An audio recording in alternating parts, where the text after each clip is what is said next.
brought to you by your local Honda dealer. Coming up on News Channel 6, North Augusta's Living History Park is rebuilding, honoring its founder's legacy by bringing the 1700s back to life. We'll take you there as your News at 11 starts right now.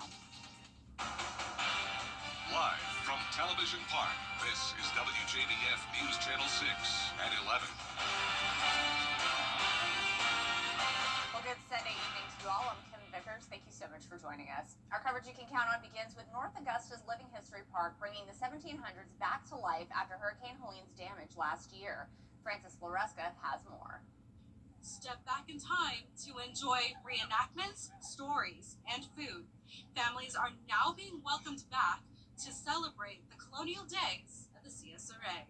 While events were held during the Christmas season last year and the 4th of July, destruction from the storm has meant that much of the Living Historic Park in North Augusta has remained closed. Now, more than 1 year after the storm, the park hosted its two-day Colonial Times event. A beautiful barn, which was built from reconstructed materials that are hundreds of years old, still has a 30 by 20 foot hole in the roof. So we have not recovered. But the road that you're standing on essentially was not passable to get in the park. And we had so many trees that were down and so many widowmakers out there that we couldn't allow people to come into the park. That's because trees covered those roads. Bob Kaltenbach says it took months to cut them down, including trees that were around for at least 100 years. In addition to the storm damage, the park faced a tragic loss of its founder, Lynn Thompson, who died on the 4th of July this year. About the time she passed away, they set off the fireworks down at the ballpark. Oh, it makes me want to cry. It was, I said, well, it's a proper send-off. She was the one constant for the park. There were a lot of folks that came and stayed a while and left, but she was the constant. And that same constant devotion will live on through the organizers and volunteers who hope to honor Lynn Thompson by rebuilding the recreated historic village and teaching children and families about the region's history. The park is expected to fully reopen for field trips and events in March next year. In North Augusta, Francis Floresca, WJBF News Channel 6. We're going to send it on over now to meteorologist Avery Gray for a quick first check of your forecast. Avery, these temperatures are lovely. Please tell us that it's going to stick around for a while. It will, Kim, and you can see that with our almanac today. And thankfully, it wasn't the record high of 92 degrees today. It was only 74, which is 4 degrees below average. Lows were right on average. Overall, some beautiful weather, but our sunsets are starting to get a little quicker throughout the day. We're starting to lose sunshine more often. But taking a look now at our Terry Lambert Hyundai Skyview Cam over Hartsfield-Jackson International Airport down in Atlanta. Busy airport for them right now, but a beautiful view of all of those lights. Taking a look at Live Viper 6, you can see that our radar has really spiked up, and that's because of a bird migration. 1.2 billion birds are migrating right now, and you can see that radar has picked it up. But overall, we're clear. No rainfall in sight. Temperatures right now 69 in Augusta, 62 in Washington. Overall, still remaining in those 60s. We still have that lake wind advisory in effect until 8 a.m. and I'll have everything you need to know about the week ahead in just a bit. Back to you, Kim. All right, Avery, thank you. Well, a high-speed chase in North Augusta ended in... The next 3 days has plenty of sunshine ahead with temperatures in the 70s. I'll have your full 10-day forecast right after this break.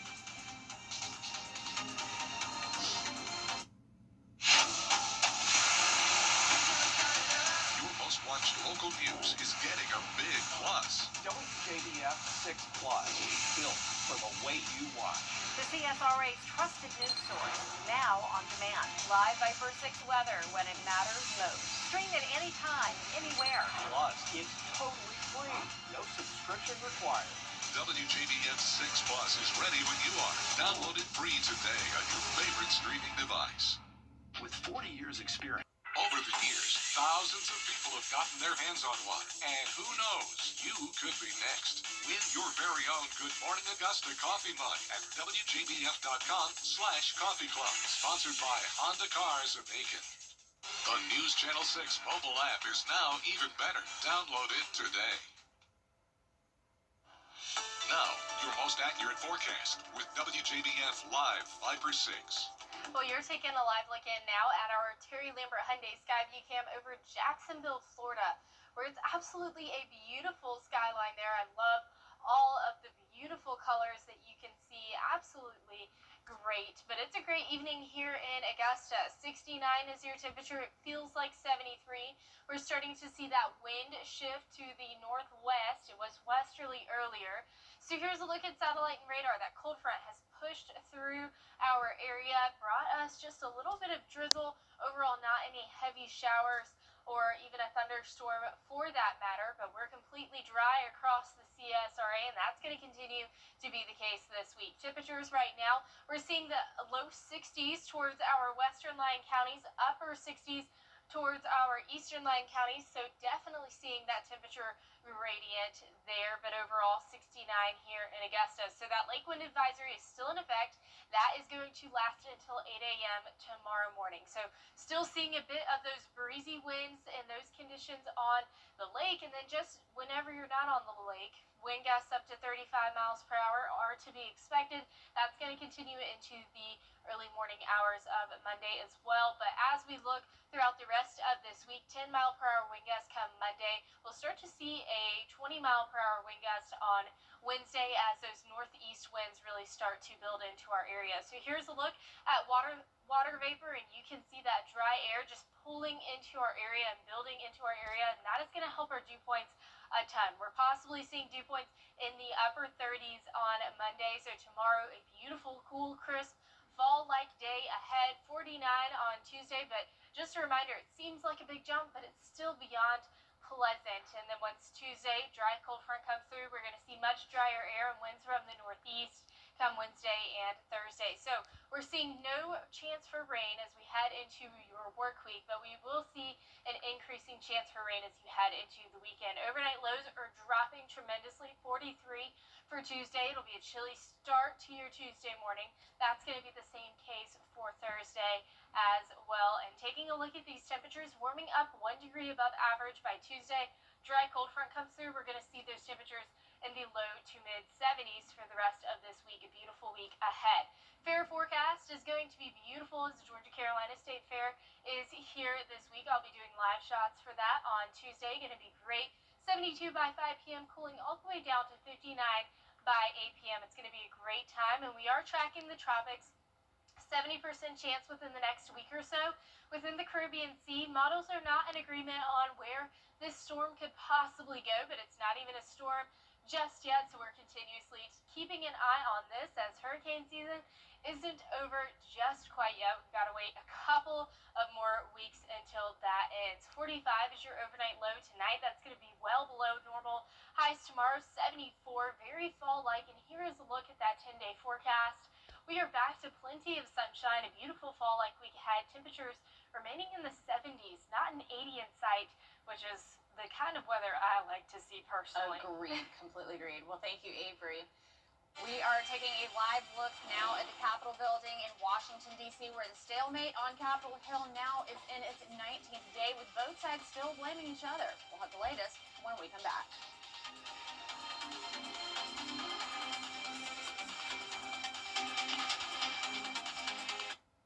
The News Nation Town. Coming up, Downward Dog takes a whole new meaning. See what happens when a yoga class goes to the dogs, literally, up next.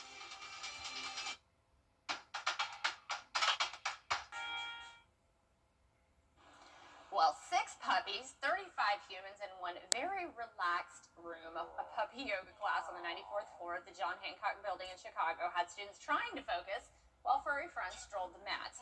The event raised money for local adoption shelters, while every puppy found a forever home as well. I couldn't focus on yoga. I'd just be playing with the puppies. They're so cute. I don't think there was much yoga happening. No, we were talking about goat yoga. I'll do kitty yoga, I'll do puppy yoga, but goat yoga, I'm out. Yeah. Well, these dogs definitely leave a better taste in my mouth than the Mississippi Street Bulldogs on Saturday, but Great work week ahead for weather-wise. We're looking in those mid-70s as we head across this week. Rain chances aren't creeping back into the forecast until Saturday and into next week. So a beautiful, clear, sunny week ahead. It just sounds so good. It's gonna get better, Avery. It'll get better. All right, well, that's all we've got for now. Be sure to tune in to Good Morning Augusta for all the news from overnight. Have a great night.